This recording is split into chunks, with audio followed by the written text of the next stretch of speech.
Allahu Akbar, Allahu Akbar.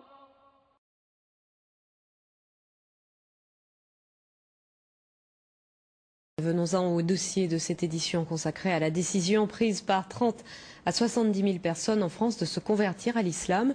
Ce sont essentiellement des femmes qui font ce choix. Pour quelles raisons? C'est ce que Pierre Nicolas et Jean-Michel Mier ont demandé à 2 d'entre elles. Écoutons leur témoignage. Géraldine est fière. Fière d'être bretonne, fière d'être française et fière d'être musulmane. Aujourd'hui, quand elle se promène avec ses enfants dans cette cité de l'Essonne, c'est la mosquée qui l'attire, plus l'église. Avant, lors des journées mondiales de la jeunesse, elle lançait des hurrahs au pape, la croix au cou. Pied de nez au Vatican, c'est le 15 août dernier, jour de l'Assomption, qu'elle a finalement choisi d'embrasser l'islam. Elle n'a eu qu'une phrase à prononcer.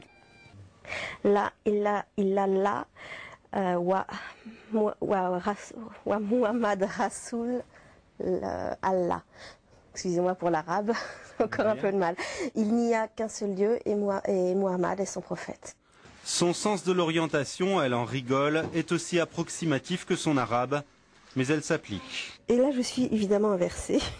Donc, cette boussole spéciale indique la Mecque. Donc il faut suivre cette direction-là pour la prière.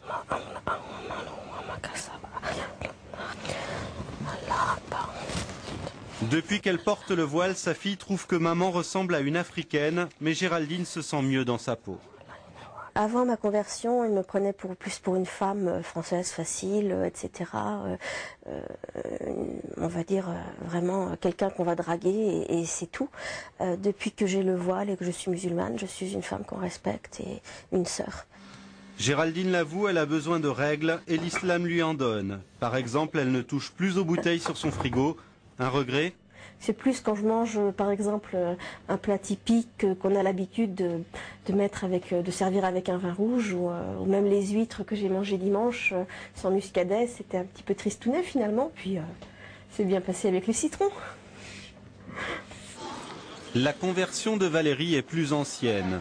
Élève brillante, doctorante, elle a franchi le pas il y a 2 ans.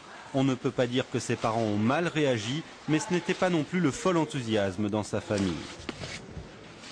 Je dirais pas que ça les a intéressés. C'est-à-dire que je pense pas qu'il y ait une personne dans ma famille qui ait lu un livre sur l'islam depuis ma conversion. Ou qui ait fait une quelconque recherche. C'est plutôt arrête de nous saouler avec ça.